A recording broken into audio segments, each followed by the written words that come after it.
There's three areas of diligence broadly, and this goes back to my private equity days. So there's financial diligence, there's commercial diligence, and then there's operational diligence. And that's sort of in the business side of things. There's legal diligence and insurance diligence, and there's risk associated with those, but you can beat those out of deals at a known price.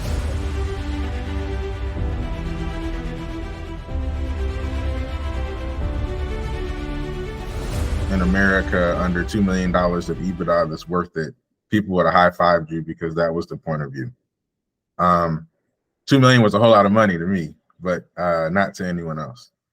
So that was, for some of you who may know, Harvard Business School started a class on ETA. 2 years later, Stanford's got one. Now the top 25 business schools have one. Financing. So it used to be, and this kind of goes in with the other, if there wasn't $2 million of cash flow, the deal became almost impossible to finance. But then the only people that could finance deals even at 2 million were people that had fancy credentials, because if you weren't sort of private equity inked, people didn't want to trust you with the $6 to $10 million that you would need to go buy a business of that sort. And so maybe you could over equitize it, or if your real estate holdings were large enough, you could bet some of your real estate. But as a venturing entrepreneur 12 years ago, there was really no way to do this. If I go back 3 years, I think the groundswell was happening 3 years ago. So you have like the Roland Frasers that are getting more popular, Cody Sanchez's, Alex Hormozzi's. And although all of them have sort of unique angles, them plus the business schools, plus the buy then build, plus a lot of other things were just pushing this industry quicker, more people, more interest, etc. But here's the key: the lending market changed. So there's been a program called the SBA 7A program that's been around forever, but most banks, it was almost like training a dog to be a cat. So most banks are not cash flow lenders. They're like assets. That's where you guys are investing in real estate. So I got some dirt, I got a building, it's worth $1 million. Loan me 90% of it, and if I'm wrong, you get the building. Everybody's good. What about a software business that's doing, $250,000 in seller's discretionary earnings? Well, I want 5 times for that, and that's $1 million. But if I'm wrong and the bank lends on it, they get 0. So 3 to 5 years ago, there were very few, if any, banks that would do the loan. It wasn't that the program wasn't in place. It wasn't that the SBA wasn't backing 90% of this stuff. Just the banks wouldn't do it. Now, fast forward to 3 years ago, Live Oak Bank, Byline Bank, Huntington Bank, and even some of the banks you guys do business with are doing tens of hundreds of millions of dollars of SBA loans. And if I fast forward to today, it's wide open because you guys have capacity in your investors already. But let's just say I rolled out of bed at 40 with no money. There's 4 or 5 investing funds that will put up all the equity the bank will need. There's probably 10 banks that'll do any reasonable deal. And there's thousands of people who are looking at these deals currently. So I took a little bit longer to get into that, but I would say right now there's not a better time to do deals, because no matter how much equity you want to put in or how you want to structure it, the capital markets have never been more friendly to these deals. Got it. That makes sense. Did that make it that prices have gone up a little bit higher versus the risk, or the risk has gone up higher what it was before? Well, I think it's just really hard to find a good deal. So it's almost like a binary thing. You guys are really, you get it, right? If your cousin has that prime building, downtown New York or Philly or Chicago, it doesn't matter that your capital stack is a little wonky and maybe the pricing is weird. If you get a nice seller note or a piece of property that wouldn't normally trade, then you win. Or if, some people are driving for dollars and you find something that's mispriced, then you win. It's the same thing in this market where Are prices inflated a bit because more people are looking? I would say a bit, but not so much that I think it turns the return outside of a spectrum that you do the deal. Got it. If that makes sense. So I think, and I think the markets are also calming down in terms of it hasn't hit yet, but a lot of companies are not being able to keep up their 2022 numbers year to date 2023, and that's becoming harder and harder to hide. And so what you're seeing is companies that are having to get more realistic with the valuations. And I would also say you're seeing more seller financing. Last year, you'd see sort of maximum 10, 12%. Now you're seeing 20 and 30%, which is more like the kind of deals that I was doing 8-9 years ago. Got it. So there kind of things are normalizing in a way. Yes, very much so. Post COVID. So how do you, so like if you go a little bit macro, how do you think of risk in general? So from someone whose job is to risk mitigate, how do you think of risk in general? Well, I'm going to assume I'm talking to real estate guys. So, and forgive me if I'm missing anyone. So, let's say you own 100 doors in apartments, right? And your risk tolerance for that is normalized because you've done that 10 times. Your friends have done it hundreds of times. You guys are in masterminds about it. So that level of risk is, call it 1, not 0, but 1, not high. Nobody's pulling their hair out. Now let's go to you buying artificial intelligence companies, pre-revenue, with highly volatile sort of staffing and ability to actually get people in the door. So you went from like level 1 risk to like, oh my God, you're too crazy to jump this chasm risk, right? So let's move some of these deals out. If you're running real estate, you're paying HVAC people, you're paying property management, you're paying plumbing, you're paying security potentially. These are all companies that you're cutting checks to every single week. So I would almost argue the best risk-adjusted opportunities lay adjacent to your real estate holdings. If any of you guys are concentrated in a city, you could potentially buy a company that could service all your real estate properties in that city. And all of a sudden you bought an operating business to extend your investment portfolio without really taking on any more risk. You know, one of the things I tell people about sort of what business to buy, Elliot, well, figure out the check that you cut every month that you hate spending the most and don't have a good alternative to. And that's the one I would look at. And so I don't know how the HVAC, plumbing, and the home services, but I think for real estate folks, that's a natural progression. Got it. And so within like the framework of due diligence, what are some of the risks that you focus on to kind of like in terms of like a framework wise, how when you look at a business, what's your approach?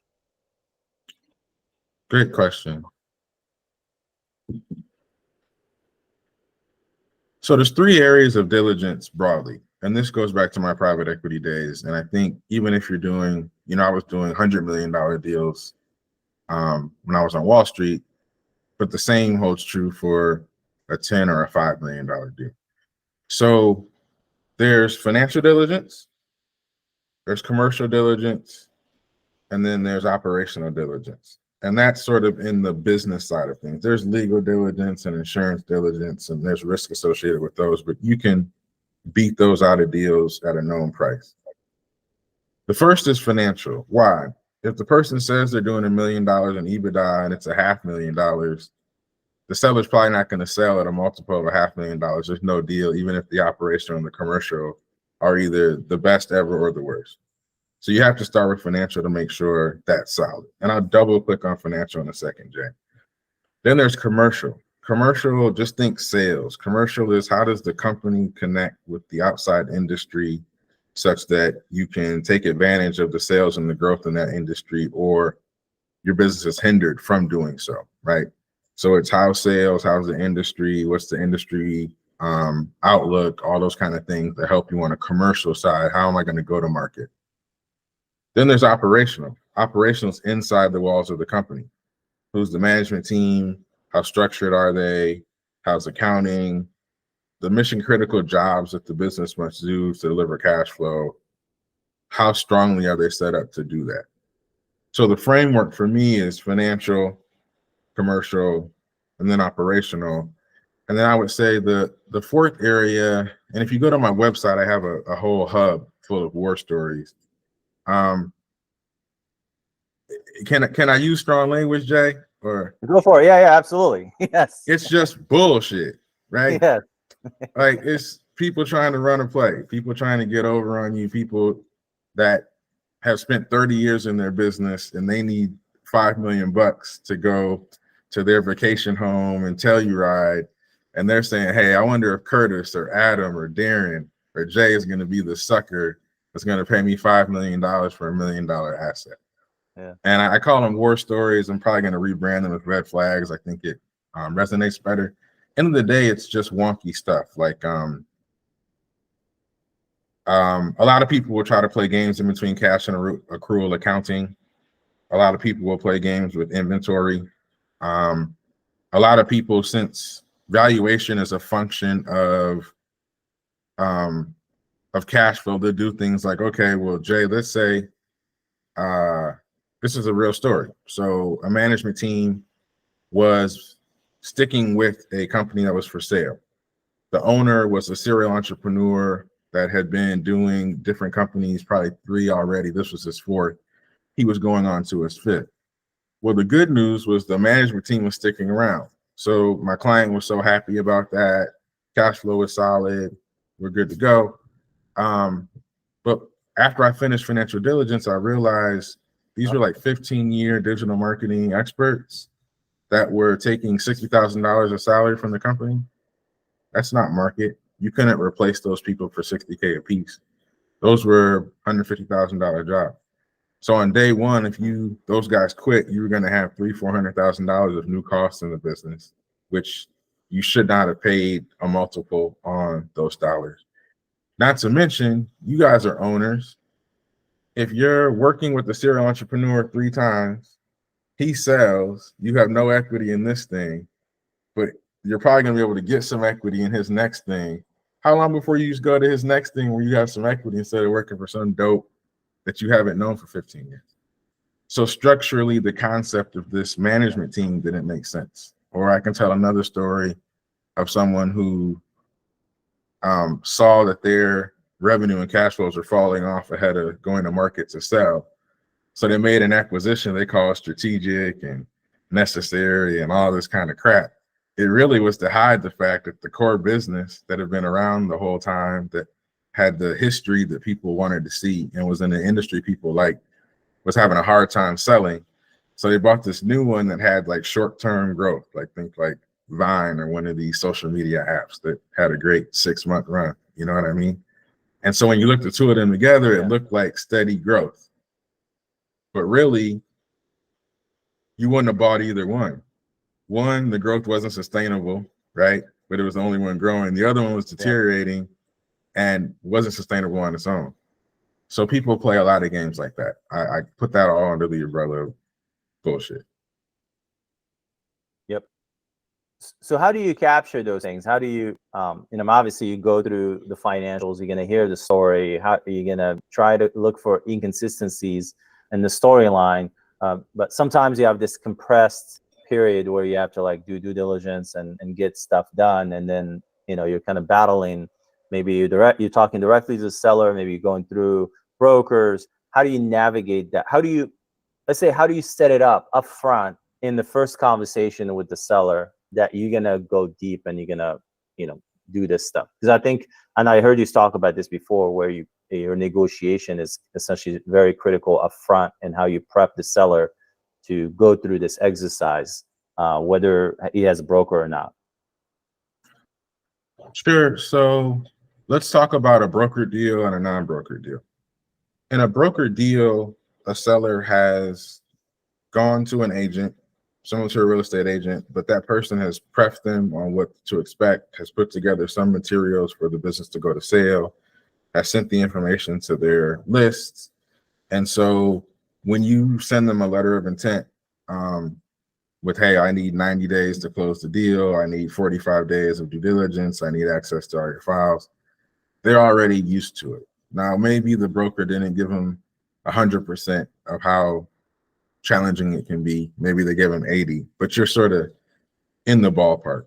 When you're dealing with a seller that doesn't have representation, I think you just need to prepare them for, you don't get a $5 million check just getting out of bed, So if you want to sell, the price of selling is going through due diligence. I'm dealing with a seller now who got angry with me, verbally angry on the phone, and didn't want to answer questions and was quite painful. And he didn't have representation. And I kind of told him, like, hey man, like, my client can buy your business today without my okay, but he's not going to.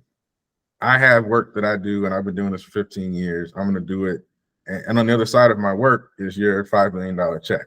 But if you don't want to answer the questions, that's fine. But you're putting your $5 million check in question. I can't help you with that decision. He called me back and said, and this made perfect sense to me. He's like, Elliot, I've been doing this for 30 years. I've never had anybody that had the capacity or ability to ask me these questions. So I'm struggling with it, but you're right. If I want to get paid for my business, I have to go through it. So let me kind of check myself. But you're going to have more work to do if the seller doesn't have representation. But I think the simplest way to put it is, look, if you want the check, you got to do the work. Yep. And it's so important. It's interesting. I met a guy who at a conference who's speaking on short-term rental management, and he had a $100 million.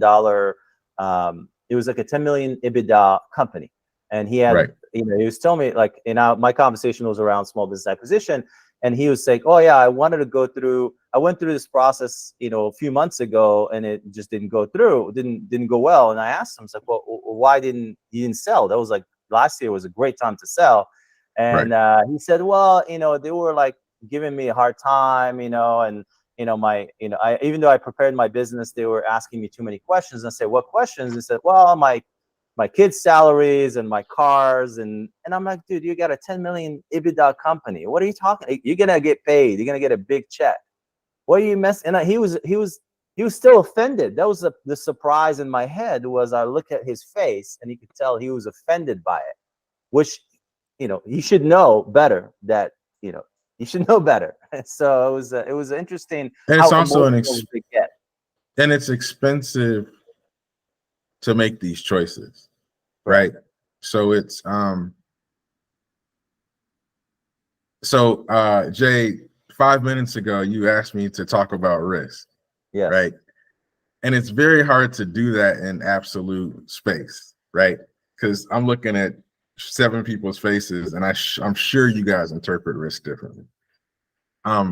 However, what I'll tell you is that the no risk opportunity for that entrepreneur is to never answer those questions and never sell his business. No risk associated. Well, the lowest risk, right? Correct. If he's got the systems going, if he's got the customer base, if he's got the marketing, the lowest risk is don't sell, right? But $10 million of EBITDA could go for $100 million in value. And so there's no way to extract that value out of that business at one time outside of answering those questions. So entrepreneurs all the time, and you've heard, oh, these crazy dudes wanted to ask all these questions and this and that. Some 22-year-old came in here asking about my kid's salary. That's how you get $100 million checks, right? Beware of those that don't kind of understand that. And then, in fairness, here's the risk to an owner when they answer certain things. Not so much the kids stuff. That's just pride and ego. But like Jay, if somebody said, hey, Elliot, walk me through your QOE business model from head to toe. I want to understand it. How do you sell? How do you market? How do you deliver? How do you do customer service? What's your net promoter score? Well, Jay, if you say you're going to buy my business and I tell you all this stuff, right? And if there's not a whole lot more to my business than the questions that you're asking, which a lot of times people don't know. I'm now giving you the playbook for my business, hoping that you're going to be a good steward of that and acquire the company. But if you don't, or you're related to my number one competitor, or you got bigger pockets than me, then I'm giving you all the secrets of my company that I now have to trust you with. So I think that's also why, and people don't get this, when there's broker deals, people don't like brokers, but brokers mean that somebody's already explained all of this to a person and they understood this risk and are still going. Whereas when you meet, people always want to talk about proprietary deal flow. Those proprietary folks have not been talked through this. There's no example for them. It can be their first time. Their perception of the risk of having, people ask those questions can be higher. So what ends up happening, and I wish there was like a chart somewhere, but those diligence processes take longer because of all of that, and they're way less likely to close. Yeah. So maybe you get a benefit on the price, and maybe you're able to not deal with a broker type that people don't tend to like, but you may lower your conversion from letter of intent to close. You may lower that 4 or 5 times. Yeah, and it's okay. So I'm gonna ask you one more macro question, and then I'll go a little bit micro. So, what is a good deal? And what is a good deal today? A good deal is a business in an industry you understand or want to understand, because that's going to be mission critical. Cash flow that's consistent. You have to define consistent for yourself. Recurring's great, but hard to get. And even then, recurring doesn't make people promise that I'm going to pay you for the rest of my life. It just says for the next 12 months or 36 months. Fair price. I'm a lifestyle person, so it would need to fit my lifestyle, whether that was location wise or the kind of work that we're doing, or something else may be important in that way. Good deal. I think the question I have people ask is, can you run the business day one if the seller never answered another phone call after they took the check? Yeah. And I think you need to be comfortable that either you or people you could, call over to your house in a half hour could run it. So, I think, consistent cash flow, good price, business you like, or you want to know how, not like, but business you understand or you want to understand, lifestyle stuff, location can fit in there, and then you need to be able to run it. Got it. That's awesome. And in today, what is that today's market or the nuance of today that you can add to it? Knowing where the environment we're in, the economy we're in, and all that. So I still think prices are coming down. I think the beginning of next year, prices will be a bit better. The market will have stabilized a bit more, but you can't kind of wait until then to start looking for companies or even start prospecting, because you'll be cold. Yes. So I think the nuance of right now is you may need to, whatever allocation you have towards SMB deals, you may need to think about, hey, I'm pitching on deals that might be best if they come back January 1, but I won't be ready if I don't start now. It's like I want to run the triathlon in January, but I just had 2 or 3 cases of beer and 4 fried turkeys for the 4th of July, and I'm not going to be ready if I don't start now. So I think the nuance of today is that prices may be still a little out of whack, particularly for, I think, someone coming from real estate or just maybe not too familiar with the current market, but I think they're coming down, and I think there's still opportunities. I mean, I did a whole Bigger Pockets podcast, and I talked a lot about the extension of real estate professionals in business acquisitions, buying companies that they pay money to, right? Yeah. I mean, even like a construction company kind of fits that bill too. And I think there are 2 things to, like, what you're saying is start now, don't wait. There will be deals, early next year, but start now. And I think there are 2 elements there. There's one where the fact that those sellers are also feeling the same, having the same emotion that you're having, and they're trying to get ahead of it and try to sell before you get there. And then two is the boomerang deal that comes back, where you may put a bid on it today and not get it, but then 6 months later it's still there to be had. And also the sweetheart deal that you put a letter of intent on today at maybe a price that you feel you have to stretch for, the whole market changes during due diligence, and you and the seller say, hey, you know, it's in our best interest to cut this thing 20% and close. Yeah. But the reality is this game is all about reps more than any game I've ever seen played. The people who have seen more stuff are better at it. There's muscle memories that I have that will take years. I mean, I think that's why it's mission critical to have advisors on your side to help. And those aren't just get a CPA for diligence and get a lawyer for, you know, we sort of mirror as sort of deal advisors that do QOE. Most of what we do is help people kind of shepherd them through good deals and help them kick bad deals out quickly. You know, unless you know how to do that in small business acquisition, you need to find someone who can, because you're not gonna spot it as quickly as somebody who does this every day. Like you guys would run me around a real estate property so ragged, I'd be broke in 5 minutes playing around with you guys. I promise you I'd do the same with you in small businesses. So it's interesting that, so now that you're on that point, we had this conversation in our group around QOV companies, and you know, there was a conversation. There's always a conversation about cost when it comes to services in the ecosystem, and a couple of our guys have hired companies that are cheap, and some hired some expensive, and for me, I always think about it, there's a spectrum in terms of like quality, knowledge, you know, and you just have to talk to a lot of you know, a lot of providers, a lot of service providers to understand what kind of quality of earning person you have. And the same, and I explain it's the same thing as with real estate. When you hire a home inspector, not all home inspectors are the same. There's a guy that's going to give you a light report that doesn't really have much to it, and there's the guy that's going to walk you through every, you know, corner of the house and show you where the risk is. So I'd love for you if you can explain a little bit macro, like what types of QOV companies are out there, how to kind of like recognize them, and then what, you know, what is the outcome at the end, where how can you de-risk your deal in a way that, you know, you can do a good deal, because at the end of the day, it's not to pay the least amount of money for QOV, it's to get the, you know, to de-risk your deal, to you know, to buy the best deal, if you will.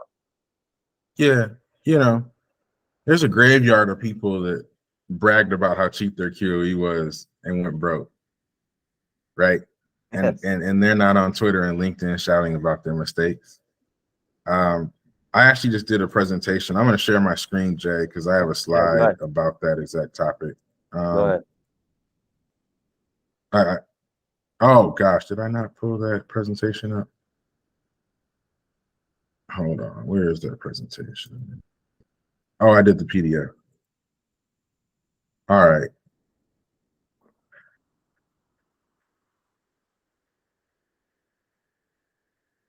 All right, are you guys able to see my screen? Yeah. So there's kind of three types of QOE providers. There's the big four accounting folks. You know, these are people that are auditing Coca-Cola, Home Depot, Google. You're going to pay 150, 250K for a QOE from them. Big deals, institutional investors. And I think these guys are great for, like, if your QOE needs to be beyond reproach and your deal is pretty large. So we're probably talking over 50 million, over $100 million. There are regional firms. I'm an Atlanta guy, so these are some of the regional Atlanta firms: Bennett Thrasher, Aprio, Moore Colson. They're going to be 50 to 125K. Medium-sized deals, a little bit less institutional. They're cost-effective for a wide variety of deals, but kind of expensive. And then there's like local specialized firms. So I put myself in that. There's other firms that do that also fit into that bucket, even though they do different stuff than us. You're probably paying $25,000 to $55,000 for these reports. The difference here is these firms are more hands-on. You're going to get better white glove service. And when you want a more active partner to walk you through more than just here's EBITDA and here's working capital. And then also, these firms aren't very good, the big and the medium size, when the financials are messy, when QuickBooks isn't up to date, when inventory is on a sheet of paper, when some old archaic system is in place. And so when you need somebody to kind of dig in, which on these small deals happens quite a bit, that's sort of where you need to be. So here's like the spectrum of QOE. Now let me tell you how I pick a partner. So if you know somebody or your friends use somebody, use them, right? And that's not making me any money because I just met you guys. But if you don't know somebody, then try to find somebody with reviews. You can look at my LinkedIn. You can follow me on Twitter and see people recommending me. There's a website called searchfunder.com that has ratings, and you can find my ratings there. If not, think about who's speaking in the most detailed way about the exact thing you need. So if you're doing a $50 million deal, there's probably somebody who's talking about $50 million deals.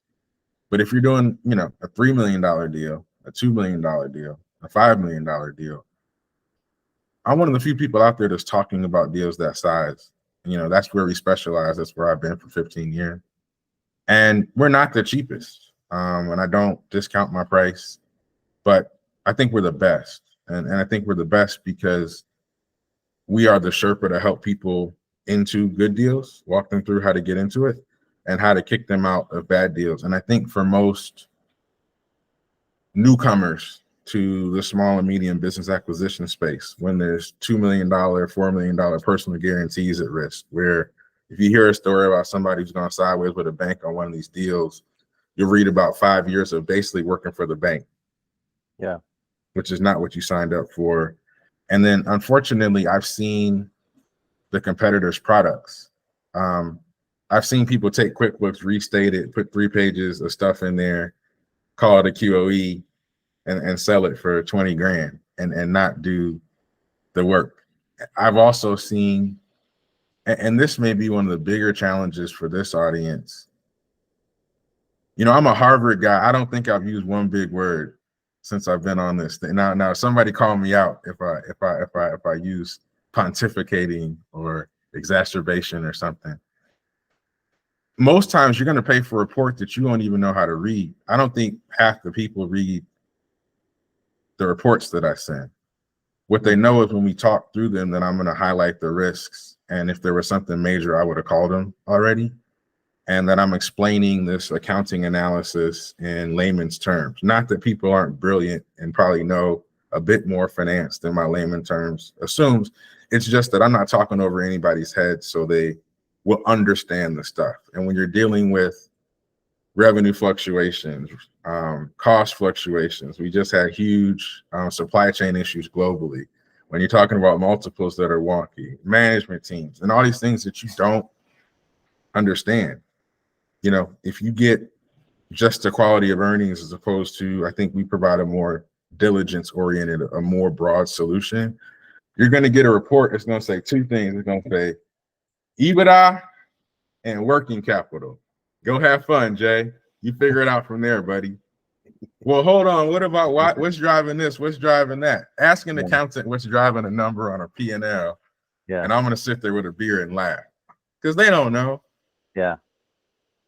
Yeah, we saw one like that in our group, a QOV that cost $7,500, and we were very impressed with the price. But then we saw the report, and it wasn't very impressive, and it was like it needed more. Yeah, so it was really interesting that you mentioned that because we've experienced it within our community already. So if you dive deeper into, if we go back and dive deeper into those 3 categories that you mentioned, the financial, the commercial, and the operational. So how do you look into what's the framework in your financial, and then if we can go to the other categories. And by the way, guys, if you have any questions, please post them or ask away. Sure. So we have a sample report on our website that you can download. You can get to it from our homepage, guardianduediligence.com.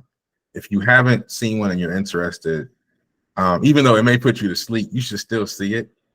And I don't charge for that ticket. So go download it. What I'll tell you is in there, Jay, and I'm gonna answer your question in a second, but I'm trying to like speak to the faces that I'm seeing based on my experience with people kind of understanding this. You need to know historical EBITDA or cash flow. You need to understand trends in the income statement and trends in the balance sheet. The first 7 or 8 pages of any good report is that. If your report's only 8 pages long, you missed the whole freaking bus. There's no way to deliver this in that time.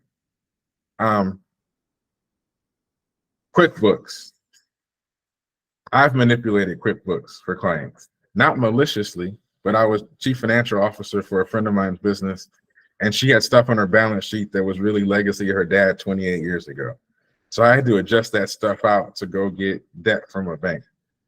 QuickBooks can be manipulated. Who tells the 100% truth to the IRS when you present to them every year? Yeah, I didn't see too many hands shoot up. So you can manipulate taxes. So if all I'm taking in is taxes and QuickBooks, I can talk a big game about what I did. I ingested 2 data sources that you can bull swing. The only real believable source to me is the bank. And why is it believable? A, we all know how conservative they are. You can't run in there on January 1st and say, hey man, no. I wanted this check for December 31st. You also can't run in there with $100 and say, hey, but tell that J dude that it's $500. So we rebuild the financials from the bank statements as our first check. It's called a proof of cash. And that allows you to say, okay, from a cash in, cash out perspective, we know that the stuff is real. Then we start looking at the QuickBooks to understand what are the trends in the income statement and the balance sheet. And then we compare it to what somebody said to the tax man, IRS. Our reports are 30 to 60 pages long. Now you may say, man, that's overkill, Elliot. I wouldn't even read all those pages, but if you're putting $5 million up, you telling me you don't want to know what's in or out of the administrative line on the income statement? Are you telling me you don't really care what's in the prepaid line on the balance sheet? Even if it's not a material thing to you, I'll tell you that out of like a 60-page QOE, and I do 40 of them a year, I could show you every single line, and I could talk about a deal where that was the thing that either made the deal the greatest deal or threw the deal out. And so having someone who's gone through all of that allows you to sift through all the crazy stuff that's just part of small business and make sure that somebody's looked at it. So I saw there's a hand up. Yeah. Go ahead, Paul. Yes. Well, thanks for being on today, Elliot. So I think Jay was being humble because I know this is GoBundance. There's a lot of real estate guys, but in this group, it's a lot of business folks that have experience buying or even selling businesses. And that's all I do full time. I've actually had a large exit last year. So I'm interested in your company. Is there any specialization in industries? I know the numbers are the numbers. And the second thing is, what was I going to say? So the industry wise, and then your deal size. You mentioned like 1 million to 10 million. Can you go into that a little bit? Sure. And thanks for that, Paul. It's tough coming in rooms and not knowing exactly who's in it. So then let me go to the more graduate level stuff. But I hope nobody's embarrassed to ask a beginner question either. So industry. I've been a generalist for 15 years. So when I was working in private equity, I was a generalist. When I was an independent business buyer, I was a generalist. Now as a QE provider, I'm a generalist. What does that mean? That means I'm not going to do some super complex oil and gas deal in Texas. It doesn't make sense for me to QOE that. I'm not doing some super smart AI technology fresh off the freaking computer. But you'd be hard pressed to send me a business model I haven't looked at before, Paul.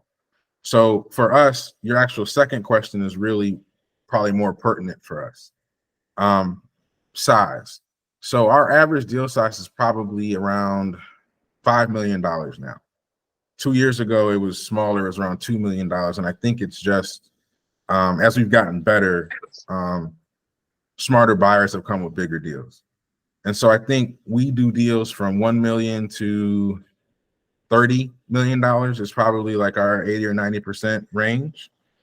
And really, I would say our customer base is really where we specialize. So we only work with independent business buyers. They're called self-funded searchers, ETA sometimes, but they're people that are putting up the money themselves, getting debt themselves, not institutional capital, not funded search funds. And so typically what that means is we're dealing with messier financials, Paul, which means we're actually getting in there, rolling our sleeves up and like that paper inventory. So I'll give you a perfect example, because if you've done this before, you've been through something like this. You ask the seller, hey man, I need an inventory list. Oh, we don't keep inventory, man. No, we just don't do that, man. We're just, we're a mom and pop shop. We don't really do that stuff. And then I always ask people on the phone, so if I came into your lot and stole one of your trucks, you wouldn't know? Oh, heck no. Jimmy in the lot knows every truck that's in there. I was like, well, Jimmy's got the inventory list either on paper or in his head. We just need to go talk to Jimmy. And so oftentimes where I'm doing my best work is where there's mom and pop level financials, but I still need to deliver to Paul direct answer, because I know Paul's going to ask direct questions. Like, hey, man, I'm not understanding the inventory movement over the first 6 months of 2023. Help me understand that. I can't tell them they don't have an inventory list. So how would you go back and if it can't even barely get an actual inventory picture today, how do you go back and understand the trends of that inventory? So what happens is in the profit and loss statement, there's going to be lines associated with inventory purchases. Okay. Sometimes they'll be expense. Oftentimes they'll be capitalized. Expense means on the profit and loss statement. Capitalized means on the balance sheet. Yeah. So if I know at June 30th, 2023, what your inventory count is, now I can actually see the fluctuations because I can see the purchases in the P&L. So now I can go back to December 31st and I can go back to a year ago. Also, we triangulate data. So I mentioned tax returns, financials, bank statements. Well, you have to tell the IRS what your inventory is every year. And a lot of times you can depreciate parts of that inventory. So it's in your interest to be explicit with it. And so oftentimes that becomes a stopgap. And the other thing that, I showed like the 3 segments of QoE providers. And I told you on the right side, when the financials aren't nice, the specialized firms are better. The liability to a middle-sized firm not having the data is bigger. To me, I'm trying to deliver the best answer to Paul, to Jay, given the data set, knowing that these are, investors, grown men, and they saw this deal, liked it, and wanted me to diligence it and paid me. I'm not going to come back and say, hey, because there's no inventory list in QuickBooks, then now I'm unable to complete the work. Yeah. So how deep? Elliot, would you? Go ahead. No, go ahead. Sorry. I was going to say, would you, during that due diligence period, would you make recommendations on the structure of the deal depending on the messiness of the financial statements and whatnot? Yeah, oftentimes. So I used to work for an NBA JD so I could play a lawyer on television. So oftentimes I'm directing the lawyers on not to spend too much time on BS, because sometimes they just run up bills on my clients. But also, hey, we found these 4 risks in the quality of earnings. You should now have reps and warranties around them and indemnity. So for those who haven't been through the acquisition process, these 90-page purchase agreements come down to price and structure in section 3, and then a bunch of reps and warranties. All those are promises that the seller says, hey, I promise you that my inventory was actually 5 trucks on June 30th, 2023. I promise you all my employees are listed on this list. I promise you, I promise you, I promise you. Then the indemnity is, hey, if I lied to you, here's how much I have to pay you back, or here's the recourse for it. And so a lot of the issues that we find in QoE then go into the purchase agreement and the reps and warranties and indemnities, and then protect the client. So we might say something like, hey, you actually need to have that list of inventory from Johnny in the lot in the purchase agreement, and you need to have the seller bet on that. And now you need an escrow of 50% of that inventory list in case he's screwing you around on inventory. So we do make recommendations. Nice. So Eric had a question. From your experience, how do you recommend a buyer to ask questions or sniff out potential issues that are before you end up going into LOI and end up start spending money on due diligence? You know, it's one of those, Eric, and I don't know you, man, but I don't know how to do anything besides keep it real. It's more of an academic question. Yeah. And here's why. I would say pre-LOI data is like plus or minus 40%. So I would say like an 80% range.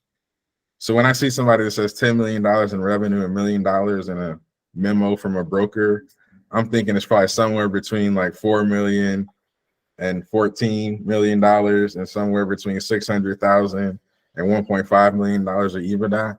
So when you say things like sniff out, you typically in a market like this get a 1 to 10 page memo, maybe a set of taxes, maybe a set of adjusted financials.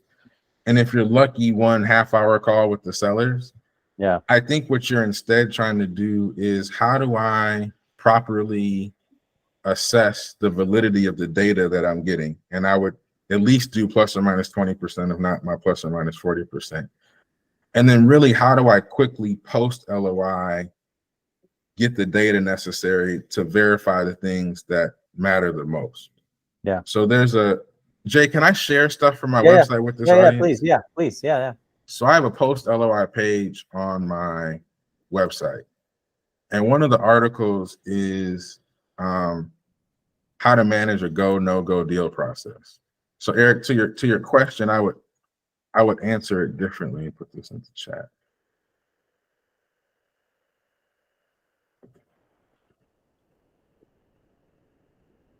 That's how to manage a go, no-go deal process. Here's our post LOI page.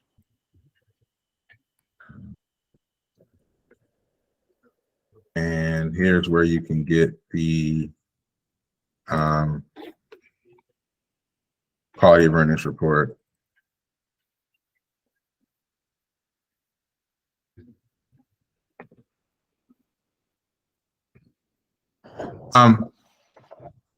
So I would say take the information pre-LOI, make a judgment call. It's plus or 20%, plus or minus 20%.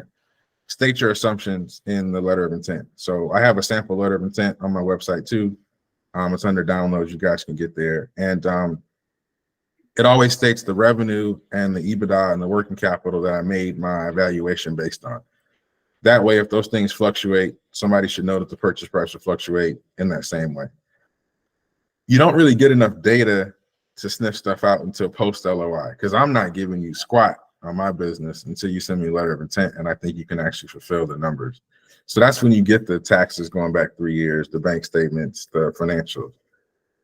So the way you do it is in an organized way, and this is my engineer mind, but sort of, what are your deal breakers, right? So let's just put out a list of deal breakers, and you got to separate those from what I call like mosquitoes in your bedroom at night, or like somebody passing gas in a room. Like it's unsavory, but you're not gonna like totally change your course of action as a result. So like deal breakers, like you might say, hey, look, I'm not doing a deal with less than $750,000 of seller discretionary earnings. I'm not doing a deal if I think the seller lies to me. So there's a lie component to this. I'm not doing a deal where you have to resell customers every quarter or every year. I need some recurring piece of this. And I'm not doing a deal if I would need to hire 3 people in the first 3 months to run this thing because I want to be a semi-passive owner. So now that I have my deal breakers, I rank them in the importance order. And then week 1, I start with the most important deal breaker, and then I diligence it. And when I get done with that, I diligence the next one, and then I diligence the next one. And so the way to sniff it out, I think, is to be formulaic in how you're thinking about it. Because if you go in and say, like, I just want a good deal and I'll figure it out in the middle, you're going to get an unsavory thing like they told you EBITDA was $1 million and it's 800,000, and you're going to lament with all your friends and everything and whine, but your deal breaker level was $750,000, so you're still within your acceptable range, and now you wasted 2 weeks crying over something that wasn't going to make you walk away from the deal. Yeah, makes sense. So I just remember this question: how many deals should die in QOV? What's the percentage of deals that should die at QOV, like a natural death, not extreme? Because I think a lot of times people get attached to the deal, and then once they invest in quality of earnings, or they invest in due diligence or whatever, they invest, whether it's time or money or attention or talking to other people about the deal, they get attached to the deal, so they end up just trying to close it anyway. So yeah, I have some articles on the website about falling in love with the deal. Be careful. It's just like high school, gentlemen. Don't do it. Just think about who that lady would have been at 16 had you proposed. Yes, and we've had people that fell in love with the seller as well, and we've had people that like it happens. So so naturally, if you think of like a KPI, 20 to 40% should naturally die, either because 30 to 40. And I'm going to define what naturally die means for me. Either the numbers are totally off, the seller's a liar, there's no real business there. It's like Gladys Knight and the Pips. Like once you take Gladys Knight out, like there's no group. And so 20 to 40% are like that. Okay. And I would say inclusive of that 40. No, let me not say it this way. Another 10% are deals that have sort of drastically different revenue or EBITDA than presented, but there's a retrade that's possible to get the deal done. Got it.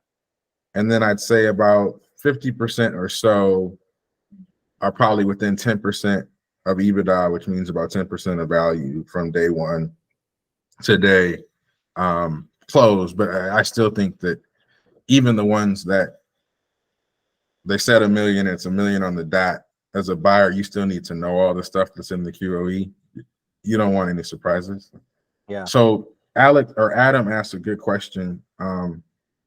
Is there a stepwise report if you find a red flag and not worth completing the QOE?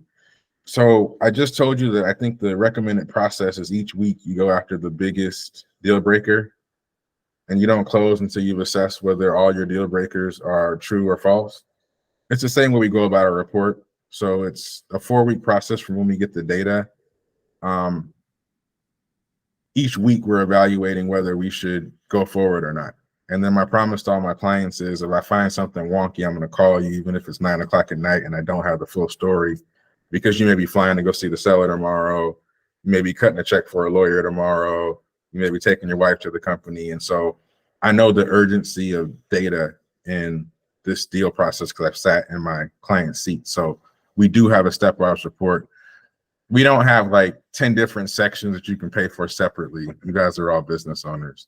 But we're not so popular because we waste people's time. So one of the biggest things for me when I was on the deal side was you get a deal, you think it's $1 million of EBITDA, and it ends up being like $500,000, and the accountant sends you that information 4 weeks into the process. And I'm looking at a CPA like, you didn't know that for 4 weeks? Really, dude, you didn't know that for 4 weeks? So I don't surprise my clients. And sometimes that puts me in a weird spot because people stop the process early, but I think it's best for the business and best for the landscape. A lot of people come back in that scenario. He also mentioned, Adam, in the questions, a Sherpa program. So we haven't officially launched it, but it'll be launched the second half of this year. So the Sherpa program essentially is ushering somebody from LOI to close in a more done with you, hands-on way. And if you're interested in that, my email and contact information are on my website at the bottom. Reach out and I can tell you more about that. And you do stuff pre-LOI too. I think I saw on your website that you can actually look at stuff pre-LOI.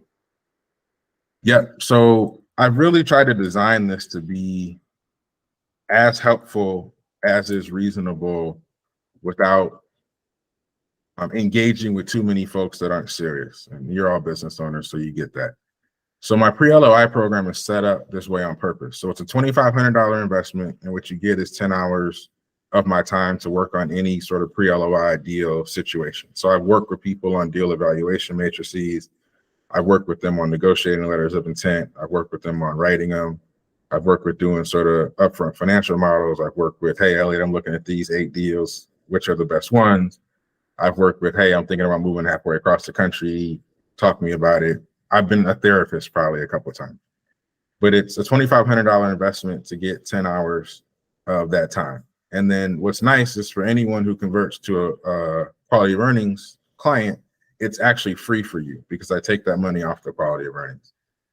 So it's a way to engage earlier in the process if you want the help. And then if you work with me on QOE, it's free. And if you don't, it's a small investment. And the reality is most people who know what I know as a deal professional aren't available at all to help you on any paid mechanism. So it's a very unique opportunity in the ecosystem of small and medium deals. Nice. No, I think it's smart. So I just want to squeeze in a couple of last questions before. When you have commercial risk, where have you seen some of the commercial risks out there, and how do you retrade it in the contract? And then we had what was the operational risk? How do you what are the main operational risks, and how do you retrade for that? So I'm dealing with a client right now who is buying a distribution business that supplies hotels in a certain part of the world. I won't go any further than that. And their biggest customer is a hotel that a lot of people know. And the story that's been told is although 30 or 40% of their business goes to this one hotel, that it's actually 6 or 7 buyers in that hotel that act independently.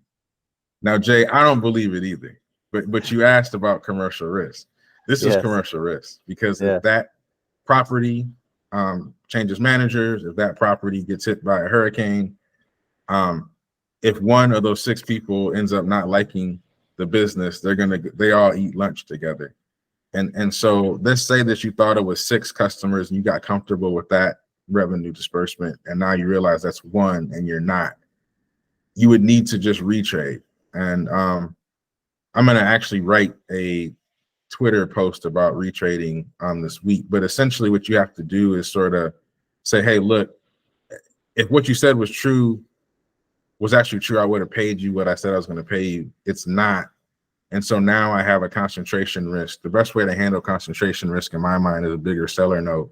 So now maybe I can get to the price, but instead of a 20% seller note, we need a 45% seller note. Because if you know that client's going off and that's why you're trying to sell it to me, I won't know until after I bought it. And then the thing's only worth half of what I'm paying for it. Yeah. If you're right and it's the greatest customer ever, then I'm going to end up paying you through the seller note. So this is how we sort of bridge the gap. Got it. On an operational basis, the example I tell all the time is sort of every owner says that their head of sales does all the selling. But a lot of times you can sell because the old man's still in the seat, right? Yep. Or the client went to high school with the old man. And so you got to be really careful from an operational perspective. You think there's a CEO, accounting and finance person, and then like a salesperson. You think that salesperson is driving the sales. So you're asking that person sales questions when really the owner who's leaving is the salesperson, and that's just their admin. Yep. And so that would be another one where you'd get in and say, hey, look, you don't really have a transferable sales office here. So, I said I was going to need you 10 hours for the first 3 months. I'm actually going to need you 15 hours for the first 6. And I need you to write a training manual on sales. And we need to introduce me to half the salespeople or half the clients and create active conversations for you to get 30 or 40% of your money. You have to figure out some way. I talk about make the seller bet with you. I don't bet against sellers, bet with them. Yeah. Got it. I appreciate that line. That's a really good one, actually. Making the bet with you, not, against you. Or, yeah, no, I appreciate that. Well, I don't want to take too much of your time. Thank you, Elliot. I really appreciate it. I will put your contact information in our group. I'm 100% sure you're going to get connection with our guys. And hopefully we'll bring you back to, again in a few months if you have time. So I appreciate it. Thank you very much. I'd love to come back, Jay. Don't be shy to ask me. I enjoyed it, guys. Thanks for the questions. And I'm sure I'll be talking to some of you soon. For sure. Absolutely. Thank you. Appreciate it. Okay. Thanks, Elliot. Thanks, Elliot. Thanks, Jay.